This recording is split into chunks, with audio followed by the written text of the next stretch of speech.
what will happen if I don't release my baby's tongue tie? Well, in my practice, I really see three main outcomes to that decision. My name is Julie Matheny. I'm a speech pathologist and an IBCLC lactation consultant, and my specialty is tongue tie because I'm a speech therapist. The same things you speak with, you eat with.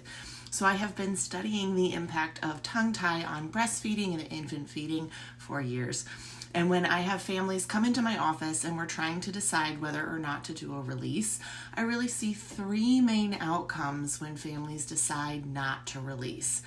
The first is they outgrow symptoms because there was never actually a tie to begin with.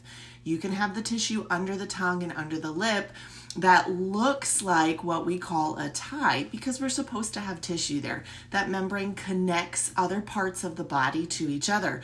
So you can have a baby that has a pretty prominent frenulum under the tongue and under the lip, and non-trained professionals will say, it's tied and you're having symptoms, go have it clipped. But in reality, it's not tied. The symptoms mimic a tie.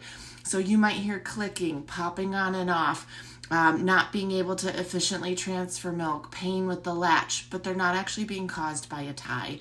There could have been asymmetries and tension from intrauterine positioning or from how baby was born, vacuum or forceps birth, a breech positioning. You can just have normal infant shallow latch from poor positioning at the breast. The wrong bottle nipple can also mimic the signs of a tie.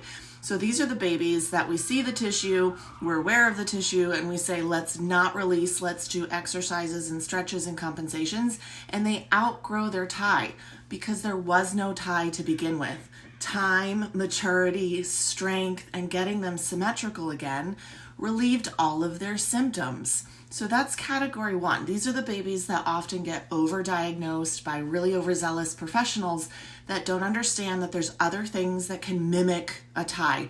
So we address compensations and exercise and tummy time and good positioning and good bottle choices, and all the symptoms disappear.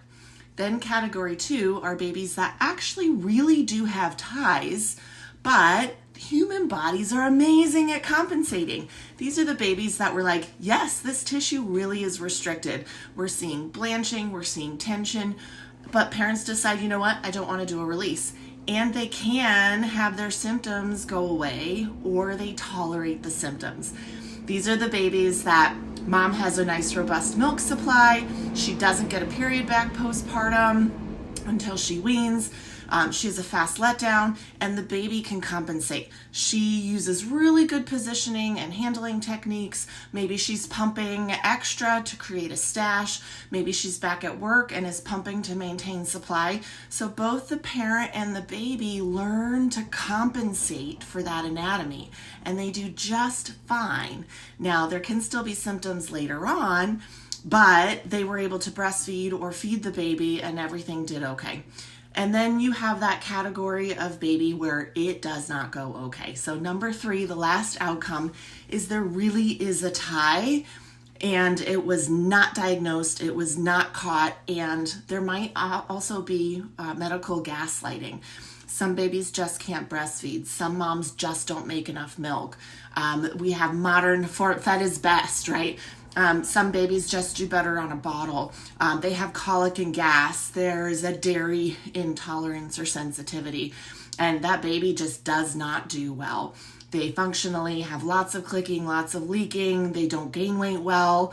They have digestive upsets, and these are the babies that are really the biggest priority and concern, and these are the babies that you will see in the tongue tie forums of, I wish I had known, I wish I had been supported. These are the babies that really did need exercise, pre-release therapy. They really did need a release in order to improve their function because neither them nor their mom could compensate to overcome the anatomy and physiology of that mouth. And these are the babies that I see a lot in my office at 2, 3, 4, 5, 6 months, where they compensated as much as they could, and now the body can't compensate anymore. So there really are 3 outcomes in my experience. And with some of these babies, I wish I had a crystal ball so I could determine which one it was, if there really is a tie there, right? So if we look at the baby and the anatomy looks like it's on the border where we're like, is this tied? Is this not tied? Always go least invasive first. Oral motor or suck training therapy, body exercises, physical occupational therapy, body work, compensations, right nipple, positioning and latch. Give that baby time and maturity to figure out, is this truly a restriction or is this anatomy normal? And then when there really is a restriction, it's figuring out for this dyad, can the body compensate for it enough? Or do we really need to pursue release? And there are really good providers out there that can actually help you navigate that as a provider. And unfortunately, there are a lot of providers out there that still are learning and emerging in their skills to be able to help guide you in those decisions. Now you know.